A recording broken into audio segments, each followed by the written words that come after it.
السلام عليكم ورحمة الله وبركاته. أعوذ بالله من الشيطان الرجيم. بسم الله الرحمن الرحيم. إن الحمد لله سبحانه وتعالى نستعينه ونستهديه ونؤمن به، ثم نصلي ونسلم على حبيبنا محمد صلى الله عليه وسلم وعلى آله وصحبه وسلم. أما بعد، hashimwe kandi asingizwe Allah subhanahu wa ta'ala. Allah dusaba imbabazi, Allah dusaba inkunga, Allah dukesha buri kimwe cyose, hatabayeho umugisha wa Allah subhanahu wa ta'ala ntacyo twakora ngo tugereho. Amahoro n'imigisha n'ibisakare ku ntumwa yacu Muhammadin sallallahu alayhi wa sallam, we n'abiwe n'abasangirangendo biwe n'abakurikiye iyo nzira tuzane dusaba Allah subhanahu wa ta'ala ko natwe yadushira muri abo ngabo bakurikiye inzira. Allahumma amin. Mu gukomeza isomo ryacu twise icyicaro twigiramo ubuvuzi bw'intumwa y'Imana, mu mihazara twagiye turebera hamwe, aho twarebeye hamwe ibimenyetso biranga abarwayi bafite uburwayi buterwa n'amajini, haba abagabo cyangwa se abagore.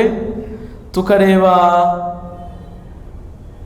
uvura mu buryo bwemewe bwa Kiislamu, kuvuga ngo usoma ruqya shar'iyya.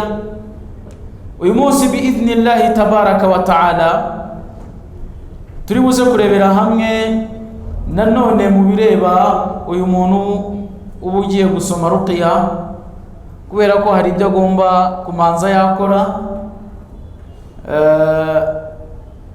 kubera ko umurimo aba agiye gukora ni urugamba, ni n'intambara aba atangiye. Bityo rero aba akwiriye kuba yakwikinga ndetse yitegura kugira ngo atangire icyo gikorwa. Ari wasailu tahsin wa turuqul kashf, niko titre y'iri somo tugiye kureba.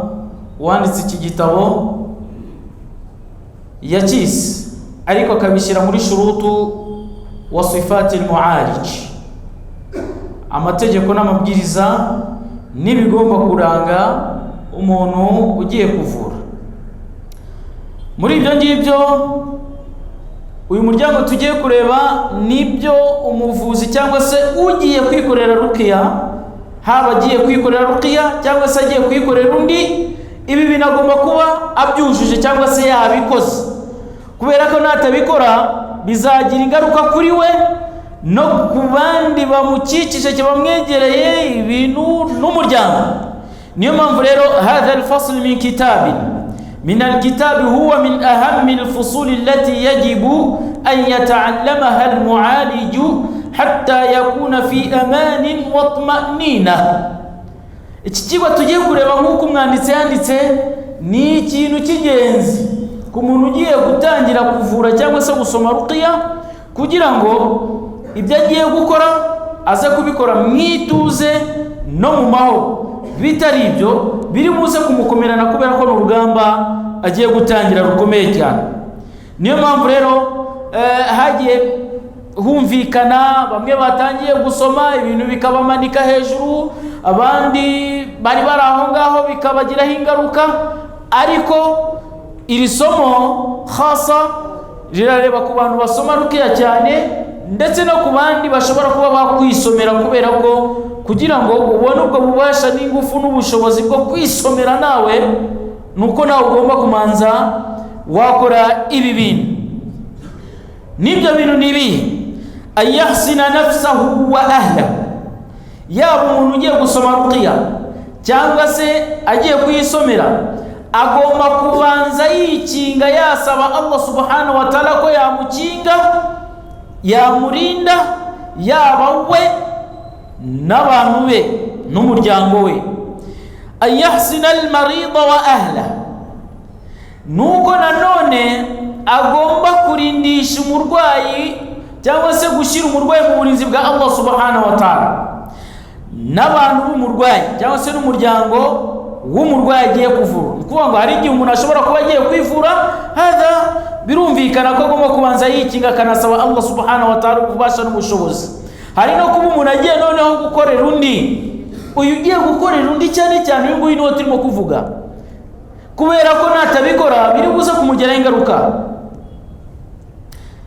Agomba rero kubanza yikinga ku Mana, ndetse agakinga ku Mana n'abanyamuryango be. Yaba agiye gukorera undi uwo murwayi akabanza yamushyira mu burinzi bwa Allah subhanahu wa ta'ala, ndetse n'abanyamuryango bakomoka cyangwa se bafitanye isano n'uwo murwayi. Thalithan ayahsina almawjudina fil jilsa. Hari ubwo nanone abantu bagiye gusoma haba hari abantu bari aho, nanone ntabwo ugomba kwikinga ngo ukinge n'umurwayi n'abantu bari aho muri icyo cyicaro, n'abari aho ugomba kubakinga ku Mana. Rabi'an ayahsina almakan alladhi tatimmu fihi aljilsa. Naho hantu ugiye gukorera icyo gikorwa cya rukiya, naho ugomba kuhakinga, ugomba kuharagiza Imana. Ibi bintu rero impamvu barimo kukubwira kumanza wabikora, waba ugiye kwisomera cyangwa se ugiye gusomera undi, tahsinul mu'alij wa ahla.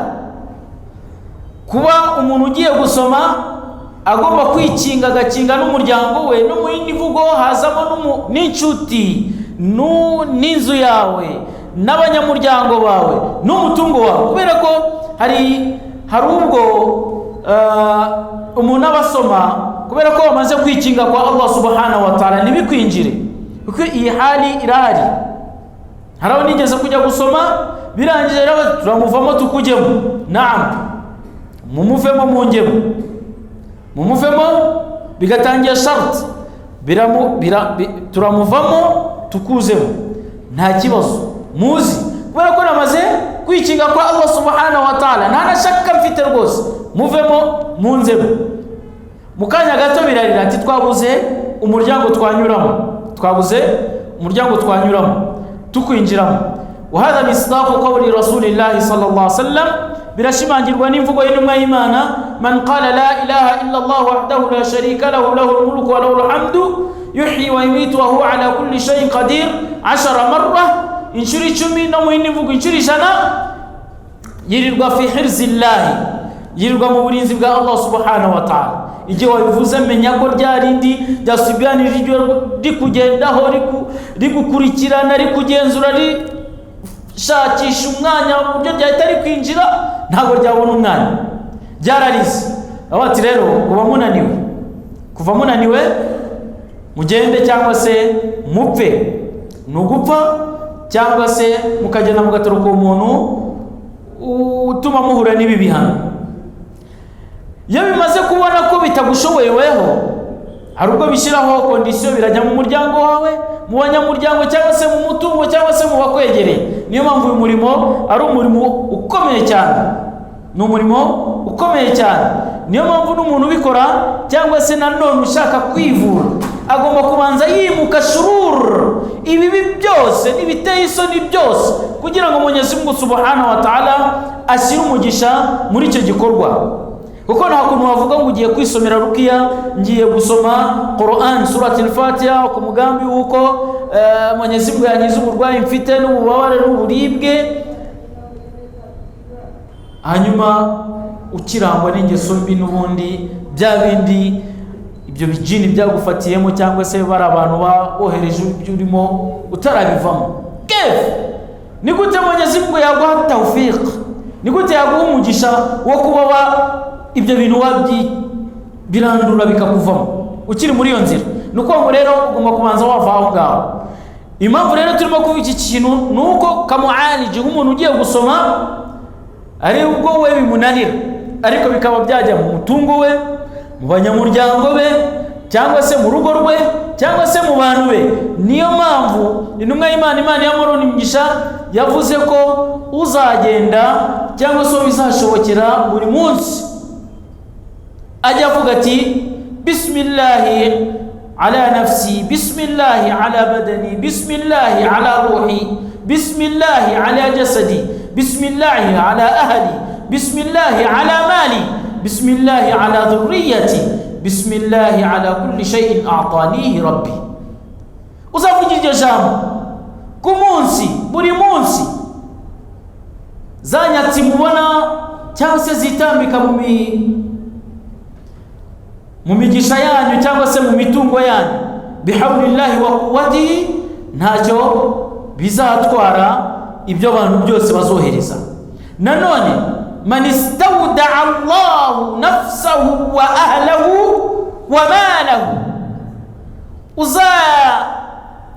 uzaragiza nafsi ye, umubiri we n'ingingo ze zose zimugiza, akaziragiza Allah subhanahu wa ta'ala, ntabwo Allah subhanahu wa ta'ala azamutererana. Niyo mpamvu rero nk'umuntu ugiye gusoma, nubwo wowe wenda ugiye kwisomera, ariko hari ubwo bishobora kukuvamo bikihorera kubera ko byakunaniye, bitakibona ko byaguma mu mubiri wawe bikajya mu banyamuryango bawe. Ntabwo bikigushoboye, ariko mu banyamuryango biri buze kujyamo cyangwa se mu mutungo. Ubwo rero kugira ngo bivanemo, nuko ugomba gukora iki gikorwa wamaze kwiragiza Allah subhanahu wa ta'ala, yaba weho, abanyamuryango bawe, n'umutungo wawe, n'urugo rwawe, n'inshuti zawe, kubera ko byabonye byakunanira. Niyo mpamvu rero iki kintu kiba ari ngombwa. Niyo mpamvu iki kintu ari ngombwa ku muntu ugiye gutangira kuvura cyangwa se kwivura akoresheje ruqya, agomba kubanza yikinga ku Mana. Nuko rero kwikinga, mathalan reka dufate ku muntu ugiye kuvura, hari ukwikinga ku Mana qabla dhihab, mbere yuko agenda. Za azkari dukora sabaha, nyuma y'isala nini, zira azkari zo kwikinga kwa Allah subhanahu wa ta'ala, izo zirakenewe. Na nyuma yo gufasha umwanzuro gutangira kujya aho ugiye gukorera iyo ruqya. Naho amma tahsinu qabla adh-dhihab, naho kura kwikinga ku Mana mbere yuko ugenda, fa huwa tahsinu daimun, nukwikinga ku Mana bya buri gihe bihoraho, bitandukanye na hari umaze gufata umwanzuro ahari hose. Niyo mpamvu rero umumenyi yavuze ayatul kursi, usoma ayatul kursi, Allahu la ilaha illa huwa al-hayyul qayyum, akhir ayatayn min surati al-Baqarah, aya za nyuma za suratul Baqarah. آمن الرسول بما أنزل إليه من ربه والمؤمنون كل آمن بالله وملائكته وكتبه ورسله. قرآن جزاء سورة آخر سورة المؤمنون، آخر آية المؤمنون. أفحسبتم أنما خلقناكم عبثا وأنكم إلينا لا ترجعون. فتعالى الله الملك الحق لا إله إلا هو رب العرش الكريم. وكرانجز سورة الإخلاص قل هو الله أحد. الموعظتين injinjabiri inuma Imana yahawe nyuma yuko yari maze kurogana Ubayd ibn al-A'sam, aize sura 3 ebyiri za nyuma, suratul Falaq, qul a'udhu bi rabbil falaq na qul a'udhu bi rabbin nas. Izo nizo ngingo umuntu yakagombye guhozaho, kubera ko nubundi ntabwo ubuzi ko igikorwa uri buze kugikora umunsi, kubera ko abantu bariho barwaye ari benshi. Hari aho ushobora gutanga ubutabazi bwihuse, je nayo ndi kumpaka, ndi mu modoka, mbona umudamu w'Islamu arimo kwicira imyenda yikubita, ndabaza nayo ndi mu modoka, sura mu mama byagenze bite? Tura mu mama n'umupfumu. Avuga basi ura muntu kuva itandereka musitiri, basi ngira umwana ati zana amazi, nzanira amazi, mu amafaranga nzanira agacupa, someramo Qur'ani, ndamubaje gende mumeneho uyamu nyanyagizeho, basi ufate make tu, basi aragenda yamumena wamwanyagizaho sha ibintu dukoze sha turaza kukwereka, ariko byaramurekuye alhamdulillah rabbil alamin. Uko hari ubutabazi ushobora kuba watanga byihuse, wa nunazzilu minal qur'ani ma huwa shifa. Wallahi nitugirira icyizere Qur'an nta kintu cyadukanga, nta cyadukanga. Ikibazo gusa nuko nta kwizera tuba dufitiye Qur'an, ariko dufitiye kwizera no kwiringira Qur'an. Hatta suratul Fatiha yonyine niyo abantu tuvuga ngo tuzi cyane, no mu bitotsi wasoma.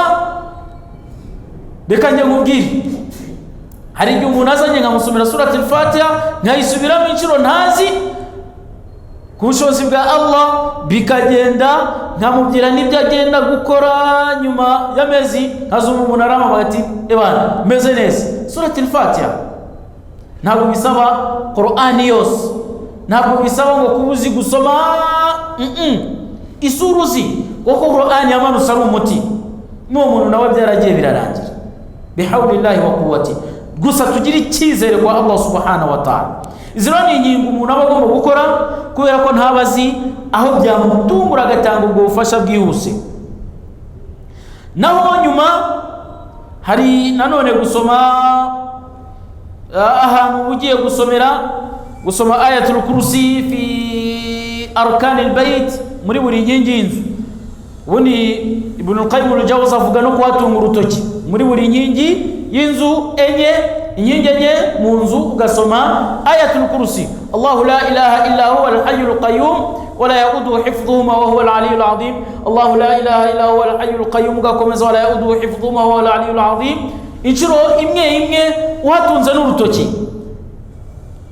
Was-salatu nafila, no gusengera aho hantu ugiye gukorera icyo gikorwa cyo gusoma iswala y'umugereka, iswala ya sunna, kuyikorera aho hantu. Kubera ko kubikora ntabwo waba umaze kubamira Allah subhanahu wa ta'ala, umaze gukura agahanga kawe hasi ngo Mwenyezi Mungu agusuzuguze imbere y'icyo kijini kigometse imbere Allah subhanahu wa ta'ala. Inna Allah la yukhzi Allah faqul hasbuka Allah wa man ittaba'aka minal mu'minin. Allah subhanahu wa ta'ala niwe wabwiye intumwa yayo ku rugamba rwa Badri, suratul Anfal, hasbuka Allah wa man ittaba'aka minal mu'minin.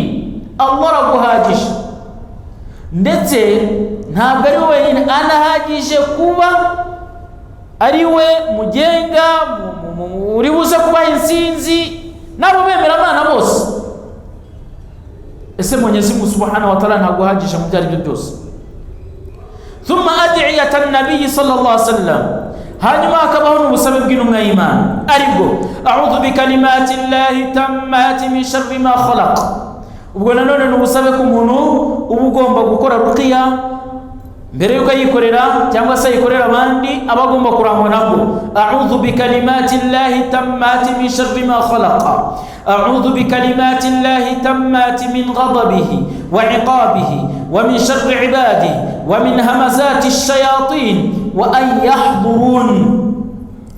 Daga no gusaba Allah subhanahu wa ta'ala, dati nikinze ku magambo ya Allah subhanahu wa ta'ala yuzuye ko yandindi nabi biremwa yaremye. Nanone hadithi ya kabiri, nikinze ku magambo ya Allah subhanahu wa ta'ala yuzuye ko yandindi uburakari bwayo n'ibihano byayo. Wa min sharri ibadi, n'inabi yose yaturuka ku kiremwa cyayo. Wa min hamazati ash-shayatin, n'ibishuko no kuganzwa na shayatin. Wa an yahdurun, cyangwa se kuba yansindikanganza mu byo ndimo. Kubera ko shaytan hari aho tuzageranya jinu tabaddul, hari amajini yihinduranya nkuko yivuga, kubaho igihe kirekire tahta thara, Allah yahaye kujya ubujyaha kuzimu cyane, no kuba ayuidahu, kuba Allah subhanahu wa ta'ala yagarura ubusore bwa nyuma yuko aramaze kuba ashaje. Aya majini hari ubujya gusoma ugahura n'iringiri ryiyuburuye. Iringiri akenshi rije kwishimisha no gushaka ibyishimo ritakoze igihe mu myaka yayo ya mbere, kuko harabaho imyaka 100, 200, 500 akenshi, ariko muri yo yuburura agejeje mu myaka 200 nk'uko tuzanabireba. Ariko abaho ibihe byinshi birengeje iby'abantu babaho. rero hari igihe ujya gusoma ugasanga iryinyo rifite ubujyanja bwinshi cyane, rimenyereye guhanwa, gutotezwa, rirabimenyereye, bizagenda biti. Hari n'ubwo usanga ijini nk'iri ngiri Qur'ani nta kintu ribwira, Sheikh ukaba wasoma Qur'ani yose ukongera ugatangira, hari igihe unasanga ryaranayifashe Qur'ani kubera kuryumviriza cyane kandi ari rikafiri, mukajyana. Bizagenda bite? Zafunga umunwa, nakomeza no kuvuga umukubite iki, hanyuma cyangwa se uve muri Qur'an uje mu busabe intumwa y'Imana, Imana yamuroni mbyisha yagiye ivuga, niyo wafata ijambo rimwe ukarisubiramo, kubera ko muri ibyo nubwo byamenyereye gutotezwa, ariko kwihangana muri ryo ni gake cyane, anagira n'ubwoba buke. Ibyo byose abakora ni ukukurindagiza kugira ngo ucike intege. Niyo mpamvu rero no mu busabe bw'intumwa y'Imana Muhammad sallallahu alaihi wasallam, ku muntu ugiye gusoma ruqya cyangwa se ugiye kwisomera, agomba nanone nawe kuba yakwikinga, kubera ko natabikora bishobora kuba ryamuvamo rikajya mu mutungo we, mu banyamuryango be, cyangwa se mu nshuti ze, mu rwego rwo kwihorera cyangwa se kugira ngo rikomeze rikurindagize. Niyo mpamvu hadithi y'intumwa y'Imana aho yavuze iti, uyu mwanditsi yanditse, idha kharaja al-mu'alij min baytihi, igihe umuntu uvura asohotsewe mu rugo, wa arada al-khuruj, cyangwa se igihe ashatse gusohokiwe, qala li ahlihi, avuga cyangwa se abwira abantu biwe ati, astawdi'ukumullah, mbaragije Imana, alladhi yo la tadi'u wada'i'uhu, idatererana awe yaragijwe.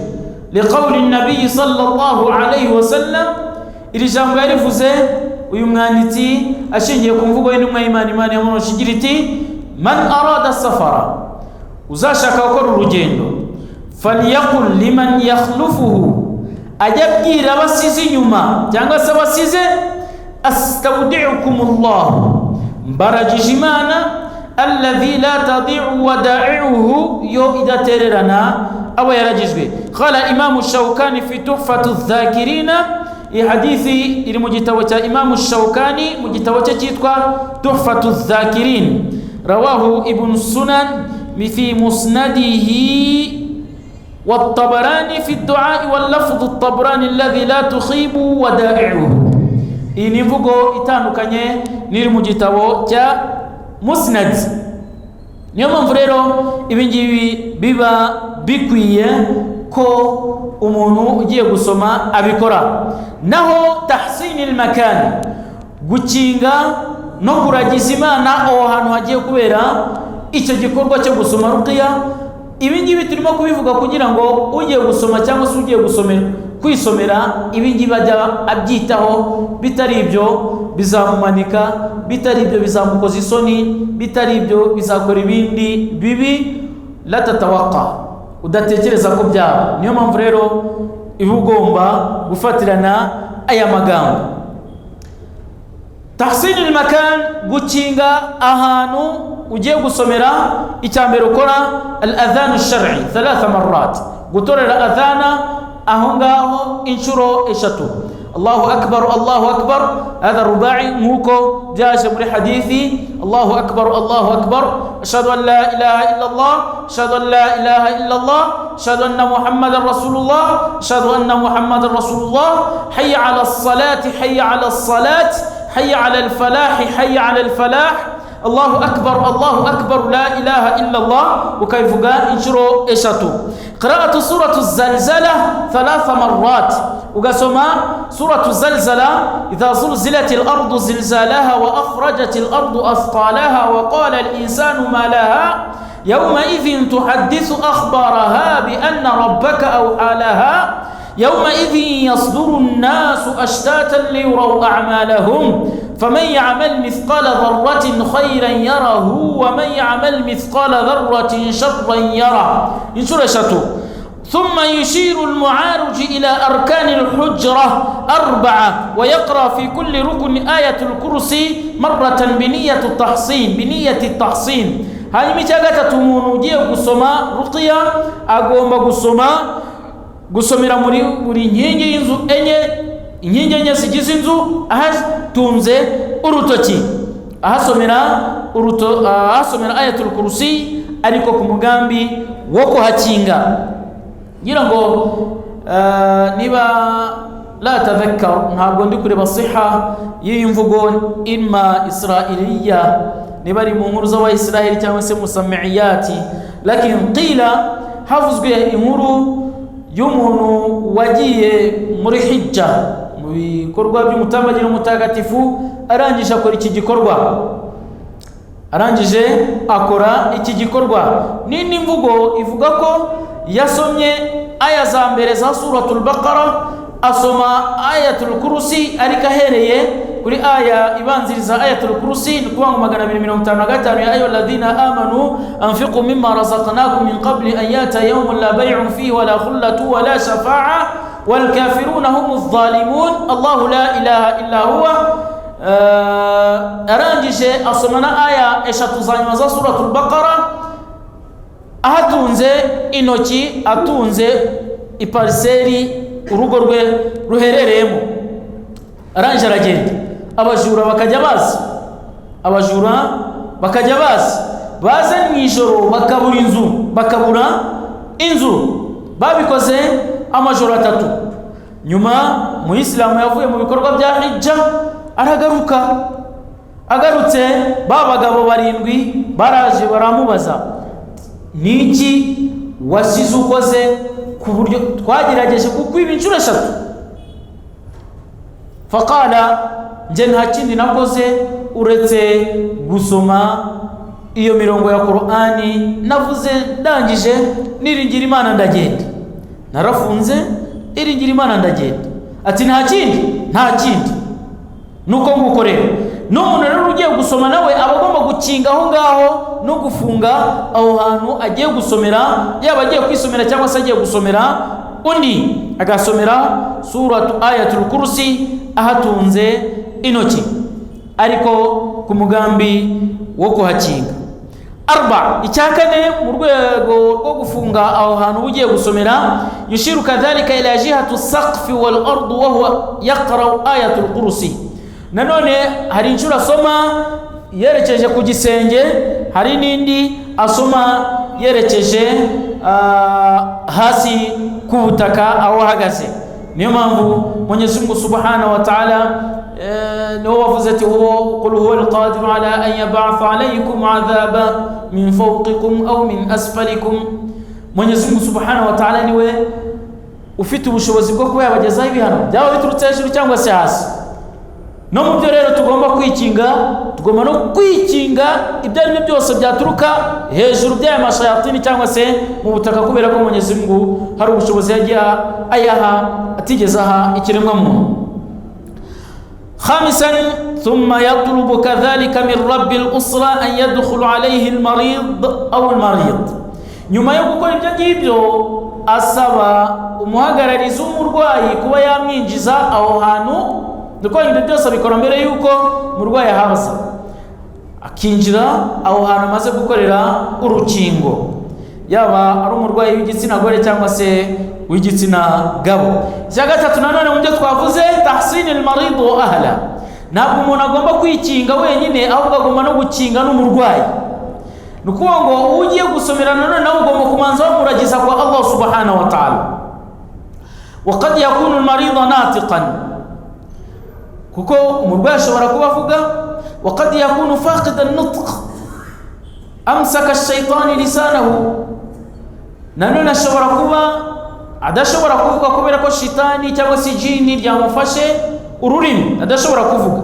Walidhalik, nikubwiye mpamvu rero ukora izi nkingo. tahsin al-marid alladhi yastati'u an-nutq ya'muruhu al-mu'arij an yuraddid khalfahu hadhihi al-ad'iya. Nuko umuntu ugiye gusoma cyane cyane kuri umurwayi ushobora kuvuga, amutegeka gusubiramo ubu busabe: bismillahi alladhi la yadurru masmihi shay'un fil ardi wala fis sama' wa huwa as-sami'ul 'alim.